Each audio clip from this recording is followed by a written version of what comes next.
Na transição dos meus 14 para 15 anos, a gente voltou em Belo Horizonte pra minha mãe ser consagrada como missionária. Aí eu falei, tá, agora deu ruim. O que já era ruim ficou ainda pior. Ai, meu Deus do céu, me lasquei. Porque se antes eu era cobrada, agora eu vou ser mais cobrada ainda. E eu não quero viver isso. Isso aqui não é pra mim, sabe? Eu não quero viver com essa pressão o tempo inteiro. Eu não preciso viver isso. E aos 15 anos eu entrei pro ensino médio. O ensino médio é um ambiente muito amplo, né? Onde você tem acesso a muitas coisas. O mundo te oferece o melhor que ele tem pra te oferecer.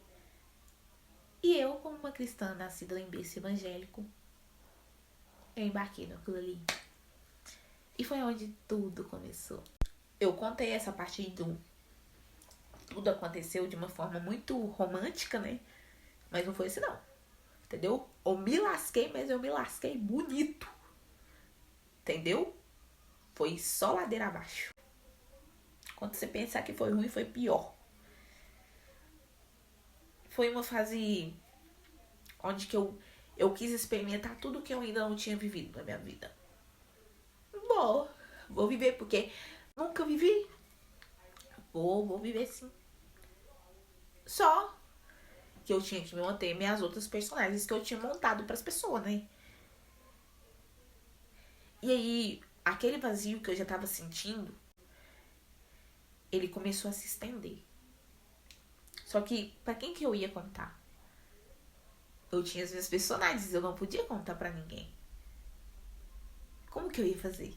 Nisso de conhecer tudo, né?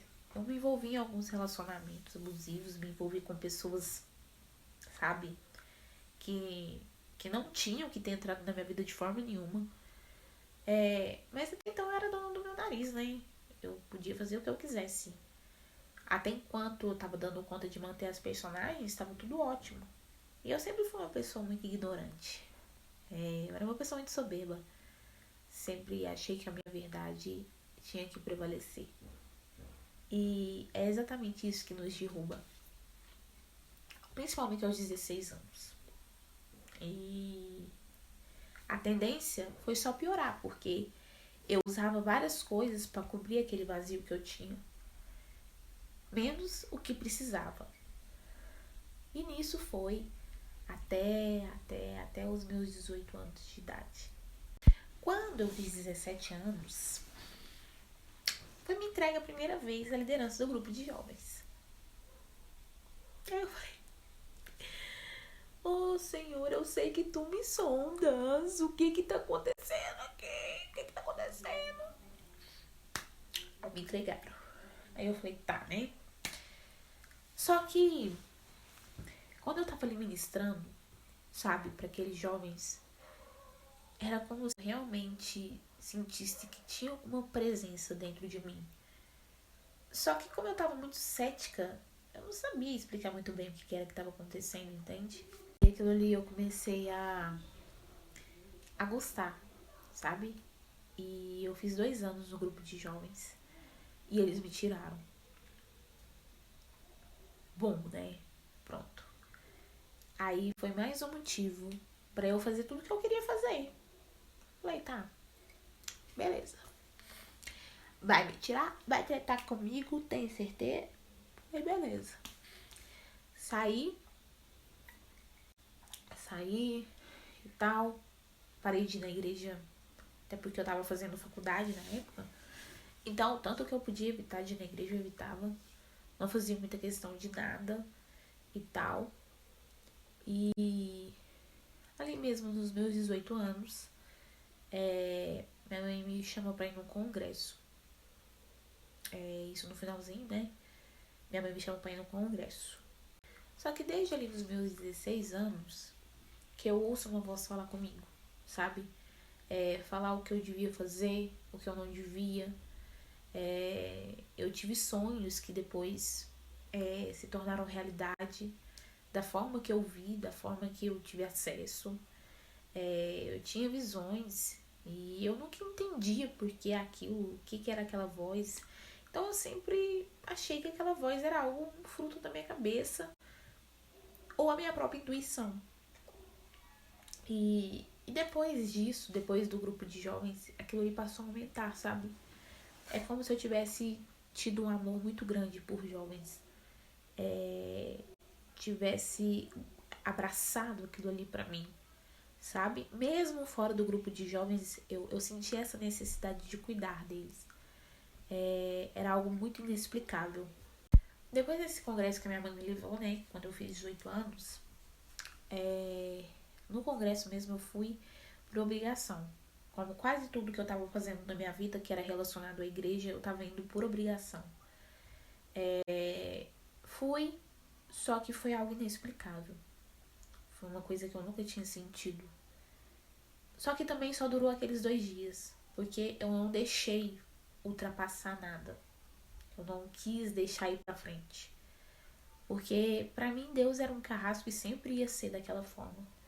E se eu não podia ter acesso só a Jesus, então pra mim não servia. Porque pra mim, quem era realmente que era o bom era Jesus.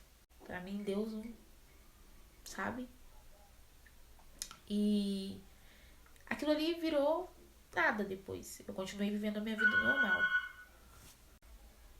Quando foi ali na virada de 2017 para 2018, né? Alguns adolescentes chegaram perto de mim e falaram: Pamela, a gente elegeu você para voltar pro grupo de jovens, a gente quer você como líder de novo. Eu, nem quero. Não precisa eleger uma pessoa, a pessoa tem que ter se candidatado, né, gente? Eu não me candidatei, não. E aquilo ali começou a bater um pouco na minha cabeça, porque eu sabia a vida que eu tava levando. Eu sabia que eu tava vivendo um relacionamento totalmente louco, sabe? Eu sabia que eu não tava certa, eu sabia que eu não tava condizendo com nada daquilo ali. Mas eu aceitei. Eu aceitei e encarei de novo a liderança do grupo de jovens. Só que eu falei, cara, eu não posso mais ser da mesma forma que eu tava, sabe? Eu preciso mudar. Eu sabia que eu tinha que sair daquilo que eu tava vivendo, mas eu não conseguiria sair. Eu tava tão no fundo do poço que eu não tava conseguindo nem ver aquele feixe de luz que tem em cima, sabe? E eu falei, cara, como que eu vou conseguir sair disso? Eu não posso viver isso. Eu não tenho possibilidade. E começou um temor muito grande dentro de mim. E foi onde eu tive uma guerra interna entre mim e mim mesmo. E foi onde eu entrei num quadro depressivo. Comecei com as crises de ansiedade. E quando foi no finalzinho de março, eu tive acesso a uma psicóloga. E foi constatado que eu tava com síndrome do pânico nível 2. E aí sim. Aí eu acho que eu enfrentei a maior guerra da minha vida. Eu vou abrir um parêntese aqui pra falar o seguinte. Toda vez que você tiver um propósito muito grande na sua vida, se você nasceu com um chamado que vai envolver a salvação de um todo, de várias pessoas, você vai enfrentar batalhas e guerras. Sempre. Você sempre vai ser perseguido. Você sempre vai incomodar. Você sempre vai ter algum fariseu sabe, correndo atrás de você. Porque você incomoda. Aquilo que você traz com você incomoda. Então vai ter sempre alguém te impedindo de viver seu propósito. Por isso que você tem tantas guerras internas assim. Sabe? É engraçado porque eu fui entender isso só agora. Cara, por que eu incomodo tanto? Por que eu raspar a cabeça incomoda tanto algumas pessoas? Por que eu pintar meu cabelo fica... Por que eu colocar uma trança, um dread? Porque algumas pessoas não vão estar acostumadas com aquilo que você é, com o seu propósito. Aprenda a lidar com isso. Pra que você continue caminhando. Porque senão toda hora que alguém pisar no seu sapato, você vai ficar pra trás caído. Vai ter sempre alguém pra te apontar. Sempre, cara. Sempre vai ter alguém pra te apontar. Porque é isso que acontece com quem tem propósito. Mas se você não entender aquilo que você foi chamado para fazer, as pessoas vão continuar te esperando. E algumas vão morrer te esperando. Então anda.